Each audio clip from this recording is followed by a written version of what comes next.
¿Qué tal? Hola, bienvenidos a un nuevo podcast de filosofía y humor ya después de una cantidad de tiempo, pero absurda, ni siquiera vamos a comentar cuánto es. Así que es como una especie de nueva temporada, un renew, un rebuild del podcast de filosofía y humor. Así que, bueno, aprovecho entonces de presentarme. Soy Camilo Pino, su tradicional host. No han cambiado mucho las cosas desde el último podcast y me acompaña el día de hoy. Yo, la Cali. Yo quería hacer una entrada más triunfal con los Dendemushi.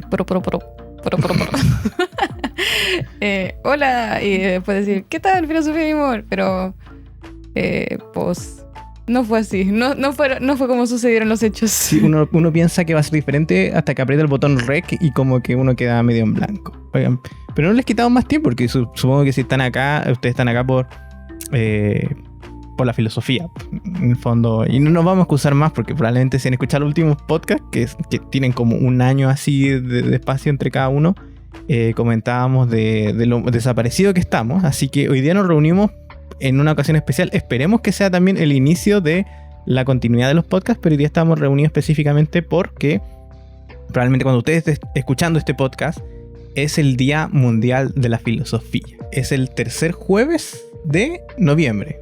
Medio.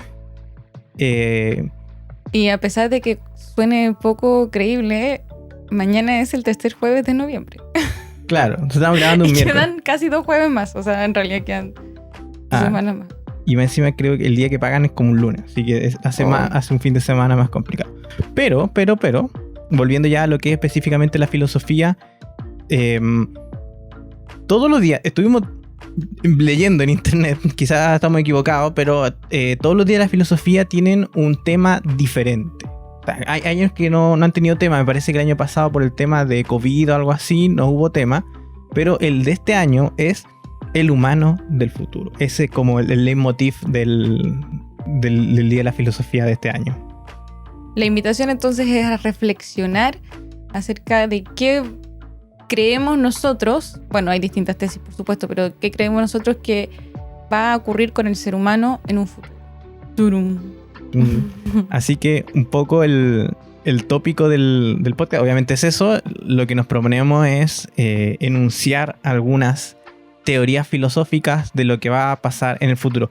Más que nada, primero como una reflexión acerca de una filosofía de la historia, es decir, ¿qué se puede decir del futuro? No necesariamente un futuro como técnico, así como, oye, ¿sabéis que próximamente los autos van a volar? Cosas así, sino que desde la filosofía, ¿qué se podría decir? Perdón, pero tuve un lapsus de que Volver al Futuro, el día de Volver al Futuro, era también un noviembre, pero era del 2015. Y yo recuerdo que cuando ocurrió ese día, estábamos en el futuro de Volver al Futuro, quedó la embarrada, pero fue hace ya muchos años, casi 7. Sí, pues me acuerdo que ese día y durante unos meses anteriores se estaba intentando crear la patineta voladora y la gente estaba muy apurada como para poder estrenarla para el día de Volver al Futuro. Bueno, entrando específicamente a lo que es el podcast, la primera teoría que les quería... Ya. La siguiente persona o grupo humano o tesis filosófica son los posthumanistas y los transhumanistas. ¡Param!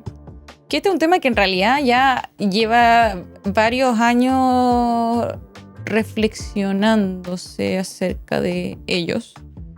Particularmente quizás no solamente en filosofía, sino que en películas, series. Claro. Los posthumanistas, de cierto modo, es... Claro, son muy perdón, similares. Y que eso me hace pensar, que en el fondo ya vamos a entrar a explicar, pero eso me hace pensar que efectivamente esta puede ser una de las problemáticas más, no más contingentes, pero más reales en un futuro cercano. Claro, o sea, el posthumanismo... Son los dilemas como más propios. Y si uno en verdad se mete a los temas, son inmediatos. Me acuerdo que está esa persona que se instaló, creo que era un chip, algo así, en el cerebro, y que por ende, no me acuerdo si podía oler el espacio, ver el espacio, o al mismo tiempo transformar ciertas cosas en colores. Y ya eso es, de cierto modo, un posthumanismo o transhumanismo, dependiendo de donde uno ponga el acento. Entonces, posthumanismo sería esta sociedad de, por ejemplo, humanos genéticamente alterados o con, ¿cómo se diría? Como con elementos integrados, etc. Y uno podría decir, claro, somos humanos, pero posterior a lo que somos nosotros hoy. Claro, y de hecho esto está muy en boga. Bueno, hace unos años, un médico / científico en China intentó modificar genéticamente dos gemelas, pero dentro de los óvulos.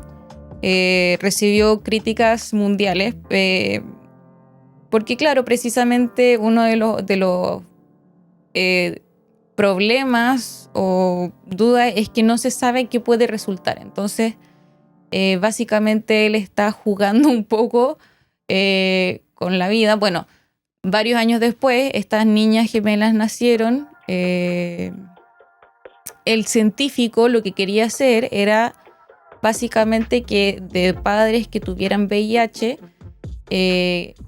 se lo transmitieran en el fondo genéticamente a esta hija, y él quería intentar curarlas genéticamente. Lo que pasó varios años después es que efectivamente, no me acuerdo si las curó o no. Lo que me acuerdo es que efectivamente estas niñas quedaron con varias repercusiones genéticas, de las cuales todavía no se sabe los alcances que pueden tener, todavía son pequeñas.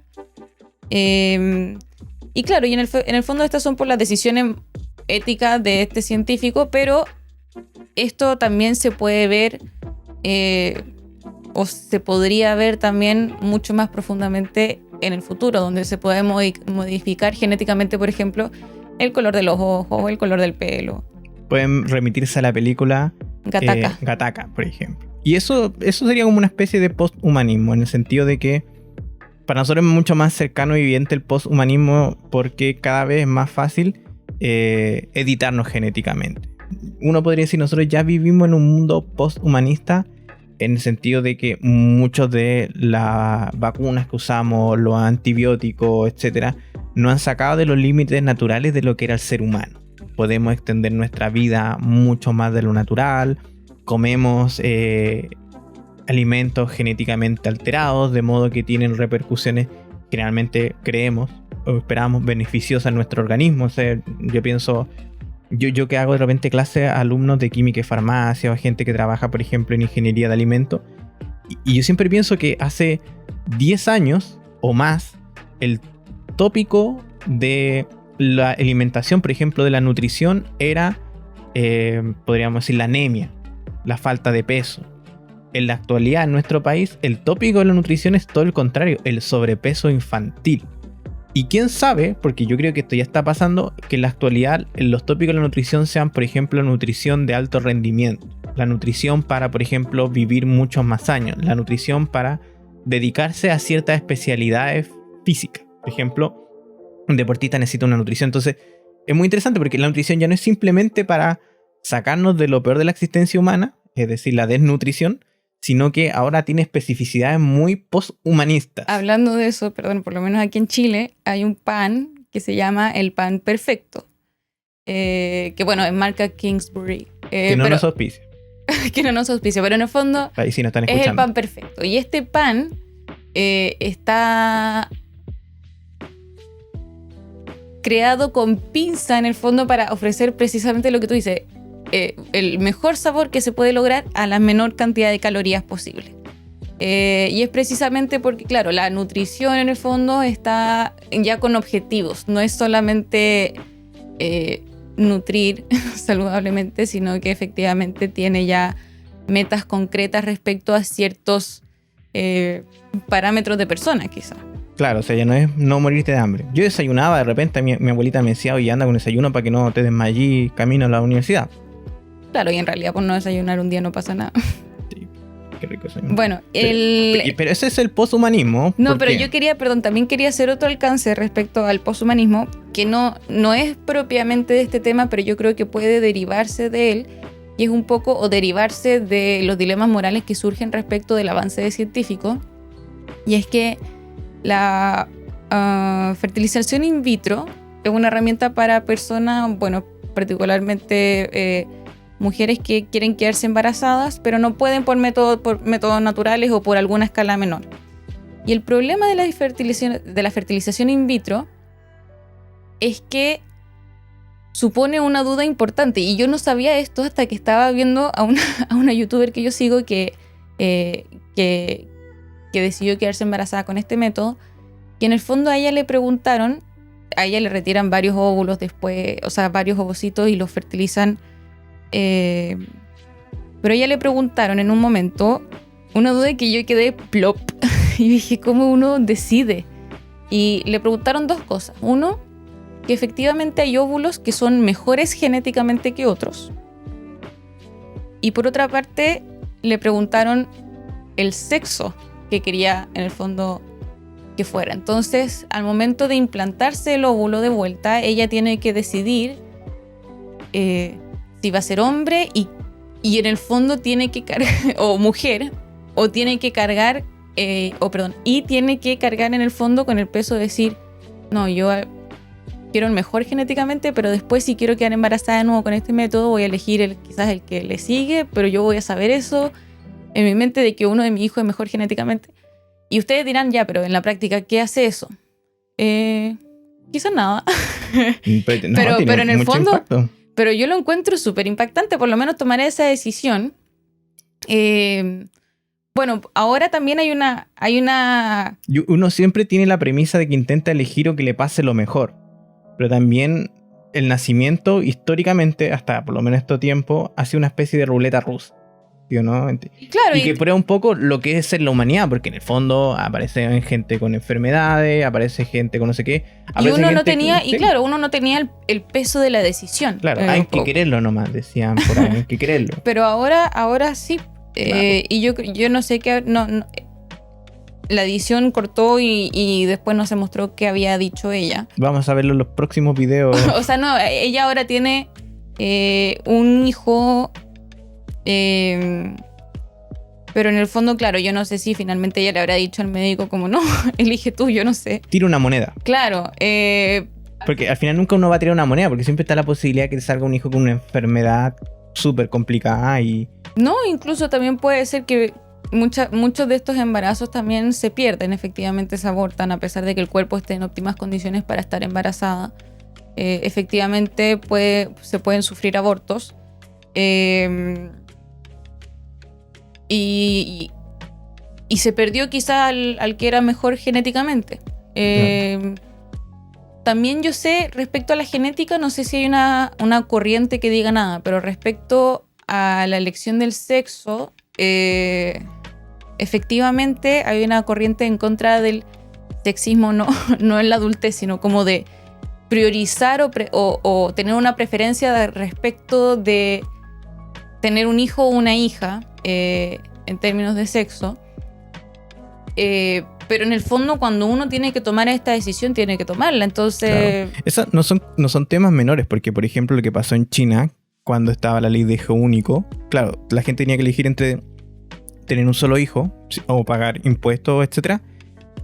O tener hijos fantasmas, que claro, era peor. Pero se eligió, en última instancia, la población china de hombres aumentó muchísimo. De hecho, creo que hay una desproporción en relación a hombres, tanto que a mediano a largo plazo los chinos no se podrían casar porque entre ellos porque hay menos mujeres que hombres.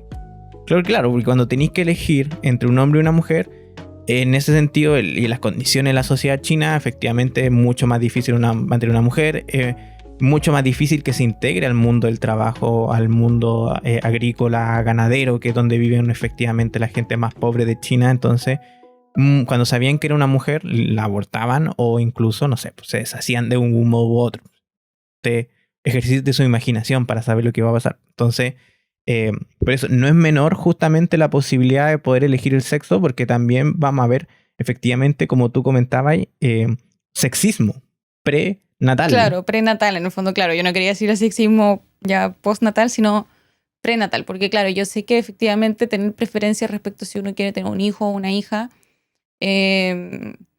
claro, como que todos está mal visto, por lo menos. Claro, pero todos tenemos como, no sé, me gustaría un hijo para que le enseñe a jugar a la pelota, me gustaría una hija, pero en el fondo todos sabemos que en última instancia eso está supeditado a la variación genética. No es una cuestión que uno por muchas ganas que tenga y tú puedes poner tu opinión del me gustaría que, porque en última instancia tú no tenés control sobre ello. Claro. Pero ahora en el fondo con esto uno se ve un poco obligado a tomar esta decisión. Así que, yo con esto no quería hacer un juicio moral respecto a las personas que tienen fertilización in vitro. Me parece muy bien que personas que quieren realmente tener un hijo lo tengan. Sin embargo, este tipo de decisiones en el fondo surgen y van surgiendo, este tipo de decisiones, este tipo de dilemas van surgiendo con el avance de la ciencia y tampoco puede ser ignorado, siento yo, son cosas muy interesantes. Claro, es como cuando tú pones una cámara en tu casa y tienes que aceptar el hecho de que pueda grabar imágenes que no te gustaría ser grabadas. O sea, mi punto es que si usted está lidiando con la tecnología, pues tiene que hacerse responsable o por lo menos enfrentar las tensiones morales que también implica esta tecnología. Claro, como lo que decías tú también, el ejemplo que ponías el otro día respecto a estos autos Tesla que se manejan solo. Bueno, yo me imagino que ahora hay otros autos que se manejan solo en el mercado, pero en el fondo el auto, si es que va a chocar, por ejemplo, sí o sí, tiene que tomar una decisión respecto de si, no sé, pues choca al peatón o al motociclista sin casco, por ejemplo. Pero esa decisión no la toma el auto, sino que la toma el programador. O el programador tiene que responsabilizarse previamente, antes de que suceda el caso, de quién morirá. Claro. Creo que en www.filosofiayhumor.com hay una columna de eso. Que mandé una carta al diario y salió publicada, y a veces la republican en Filosofía y Humor para no publicar 2 veces. No tenés que escribir cosas 2 veces. Pero ahí hay un análisis un poquitín más en profundidad. Claro, eso sería posthumanismo. Nosotros vivimos una era posthumanista, por lo menos, porque en última instancia nosotros somos humanos que estamos sacándolos unos improve gracias a la tecnología. Pero ¿qué va a pasar cuando seamos transhumanistas? Porque el transhumanista, su tesis en última instancia es que ya no es humano, es otra especie, es otra cosa. ¿Y por qué es otra cosa? Porque mediante la ingeniería genética, mediante la tecnología, se vuelve un ser que quizá de un modo u otro no tiene las limitantes que tenemos nosotros los humanos. Por ejemplo, un ejemplo hipotético. Cyborg. Claro, un ejemplo hipotético. Nosotros los posthumanistas, podríamos extender nuestro tiempo de vida, más allá de lo que sea biológicamente normal. 100, 150 años, por un ejemplo. El transhumanista dice, mira, en el fondo yo podría no morir. ¿Por qué? Porque yo podría cambiar mi cuerpo o yo podría hacer un backup de mi conciencia en la internet, por ejemplo. Y eso ya es realmente escapar un poco al ciclo humano, es decir, las condiciones humanas. Humano, en el fondo somos seres vivos, nacemos, crecemos, nos desarrollamos y eventualmente también tenemos que morir, pero el transhumanista juega mucho con la idea de poder vencer a la muerte. Como decía el Dr. Frankenstein en Frankenstein, obviamente, la muerte es en el fondo una enfermedad y toda enfermedad tiene una cura. Yo creo que el posthumanista por lo menos es relativamente consciente de esta limitación humana. Como tú decís, hay mejores genes que otros. Pero ¿qué pasa cuando estemos ante la pregunta de hacer el gen perfecto? Ser el ser humano perfecto, genéticamente perfecto. Porque claro, el posthumanista, como tú dijiste, lidia entre elegir el mejor de un grupo. Pero ¿qué va a pasar cuando no necesariamente tengamos que elegir el mejor de un grupo, sino que podamos ir con una receta al médico expresando lo que nosotros queremos que tenga? No solo quitarle cosas, sino agregarle cosas. Mire, que quiero que tenga el ojito así y que le salga el pelito liso. Una cosa. Es un poco transhumanista, entonces el transhumanista, estoy pensando, pero no solo optimiza su cuerpo comiendo los mejores alimentos que nos ofrece el mundo postcontemporáneo, sino podrías cortarte un brazo y reemplazarlo, por ejemplo, con un brazo mecánico mucho más poderoso. El otro día estaba viendo también un video en este canal Dolce Bell, creo que era, donde mostraban que mucha gente en la actualidad que está usando prótesis de brazos ya no está usando prótesis simplemente como manos. De hecho, yo conozco una doctora que se encarga de prótesis. Y ella contaba que la gente al principio, cuando se compra una prótesis o empieza a usar una prótesis, usa algo con forma de mano, una cosa estética, pero prima la utilidad. La funcionalidad, claro. Deciden tener un gancho, una pinza, porque efectivamente en última instancia, hizo un tema muy antropológico, muy interesante. En última instancia, lo más propio del hombre es el hacer. O sea, ese ser ahí que decía Heidegger, en última instancia no nos vemos solamente o secundariamente nos vemos estéticamente con el mundo. En primera instancia, como dice Heidegger, nos vemos en el mundo ahí en la práctica, relacionándonos con él, y en ese ámbito una pinza, por ejemplo, es mucho más humano, paradójicamente. ¿Cómo se abre y se cierra la pinza? Se están conectadas muchas veces a músculos internos, o sea, digamos, del brazo, a la parte de... En la actualidad las prótesis que estaba viendo, por ejemplo, reconocen impulsos nerviosos para usar la prótesis, digamos, hacer giro eso. Pero como les dije, dense una vuelta por internet, hay unos videos muy interesantes de gente que está usando sus manos, poniéndose herramientas de trabajo, etc. En la actualidad, sí, el hombre mano de tijera. Puede ser ahí un precedente del transhumanismo. Del transhumanismo. Eso, ¿qué va a pasar entonces? Resumiendo la situación, ¿cómo es el humano futuro para el transhumanista? ¿Qué crees, Claudia?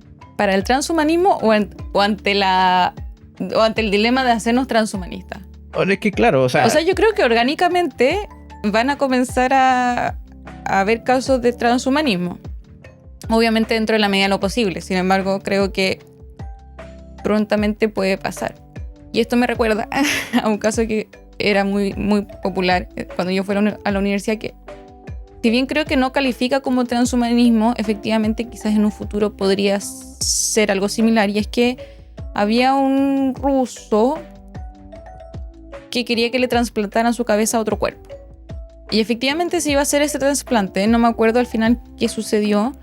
Pero en el fondo yo creo que efectivamente este ruso no quería que trasplantaran su cabeza porque sí, en el fondo, sino porque... Creo que era tetrapléjico o algo claro, así. Claro, era tetrapléjico. Entonces no podía mover ninguna extremidad. Y quería que lo trasplantaran a un cuerpo en que sí se pudiera mover su... O sea, sí, por lo menos experimentar la posibilidad de mover su... A ver qué pasa. Pero no puede ser.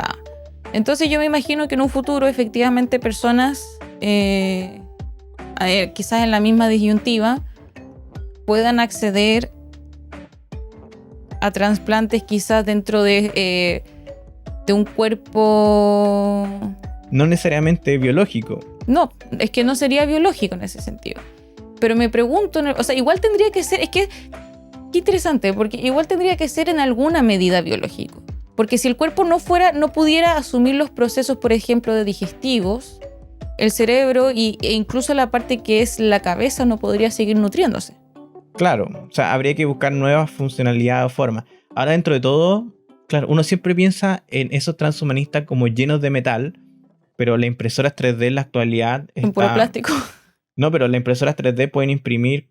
O sea, que en el fondo la impresora 3D tú le puedes poner el material con el que imprime y no necesariamente es plástico. De hecho, se están haciendo muchos estudios para ponerle proteínas. Sí, comida, a poder imprimir nutrientes. Claro, o sea, en verdad es cambiar la forma de las proteínas que te han ayudado. Pero en el fondo, básicamente, este cuerpo reconstruido del futuro transhumanista tampoco va a ser ese metal frío, sino que puede ser un biopolímero, por así decirlo, algo pseudobiológico, algo que de un modo u otro sea análogo a las condiciones biológicas de nuestro cuerpo, pero a la vez que no esté limitado por la biología en sí. Claro, y eso... Poder cambiarte, por ejemplo, órganos cada cierto tiempo reimprimiéndolos. Claro, y eso yo creo que lleva al punto crucial del transhumanismo, que no es precisamente que personas, por ejemplo, tetraplégicas puedan acceder a la movilidad, que también es parte, por supuesto, del transhumanismo, pero es precisamente que en el fondo, ¿qué impediría que personas saludables,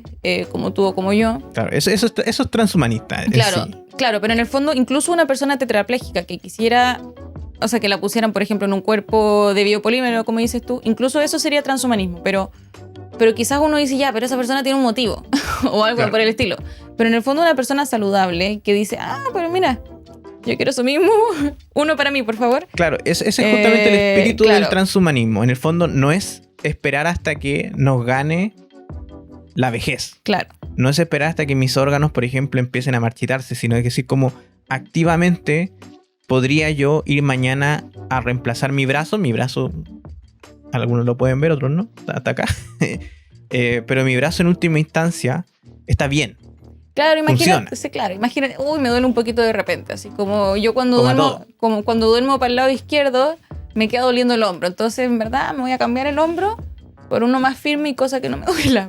Claro, uno piensa en las prótesis de titanio, como se dice, las caderas de titanio que muchas veces les ponen a los abuelos, que justamente es para...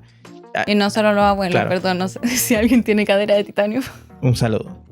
Pero mira, hay un tema ahí bioética, una nota al pie bioética. La salud, o sea, es decir, como la medicina busca lo natural. Lo natural es decir, es natural estar sano. ¿Entiendes? O sea, es natural estar sano, por eso el objetivo de la medicina es lo natural, que es ser sano. Entonces, cuando a ti te cortan un brazo o tienes un accidente y tú pierdes un brazo y te ponen una prótesis, ¿sería eso natural?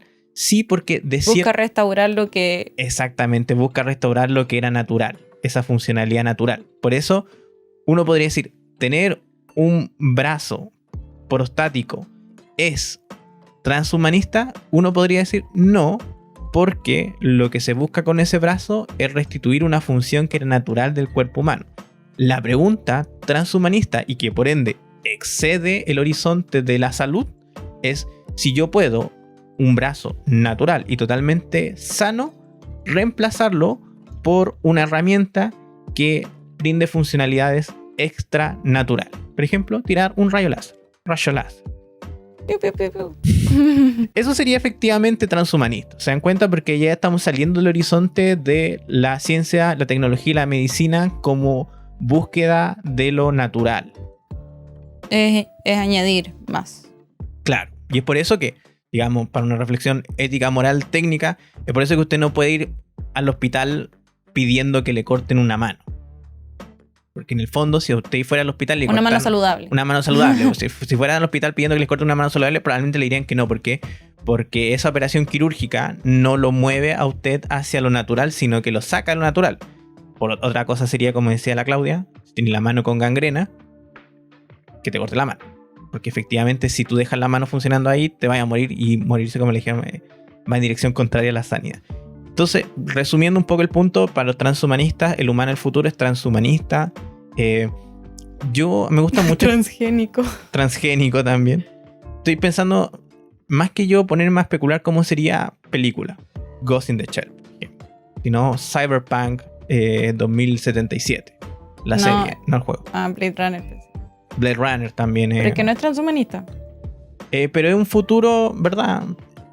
Claro, o sea, es otro tema igual el Blade Runner, que son los replicantes, cosas así. Pero por ejemplo, Cyberpunk 2077 es un buen ejemplo de lo que podríamos llamar nosotros transhumanismo. Son gente que ya se ingresa a su cuerpo. Pero muy interesante para los que no han visto Cyberpunk 2077, que la vean ahí en Netflix, que está muy buena. Sello de calidad, filosofía y humor. Lo interesante de Cyberpunk 2077... Blade Runner también, perdón. Está bueno. Pero en Cyberpunk 2077 lo interesante es que nos muestra que incluso así hay unos límites. Sí. Quizás esta vez no tu cuerpo, pero tu mente, tu esencia, te pone igual ciertos límites. Nosotros podríamos en el fin de cuentas tener la capacidad intelectual, mental, una psiquis capaz de enfrentarse a un cuerpo alterado. Esa es la pregunta. Claro, interesante en el fondo la pregunta, o sea, el transhumanismo también plantea los límites de la humanidad un poco. Y eso es lo que se explora en parte en esta serie. Y que, claro, plantea y vamos a cerrar de este tema, perdón. Pero plantea, pues, o sea, como cuestionamientos importantes respecto a dónde radica la humanidad del ser humano. Si es que es mente y cuerpo, si es que es solamente mente, o si es también que hay un factor del cuerpo.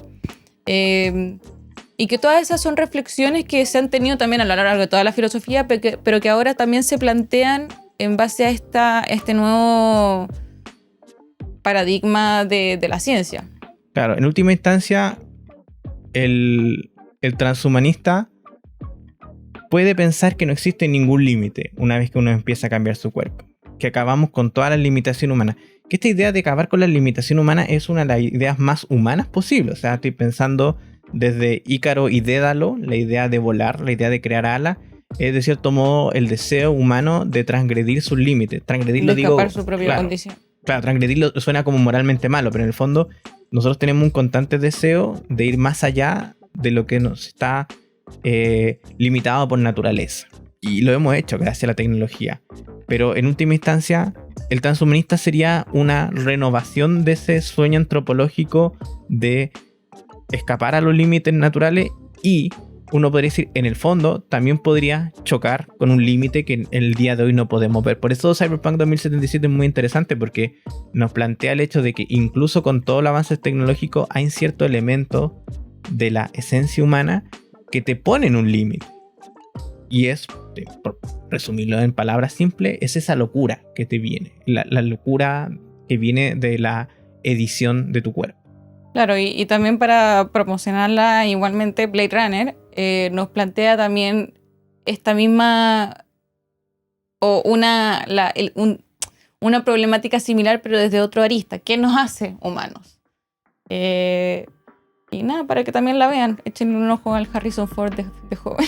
Claro, al Harrison Ford. Pasamos al siguiente. Bueno, ese sería el futuro transhumanista, ¿eh? Claro.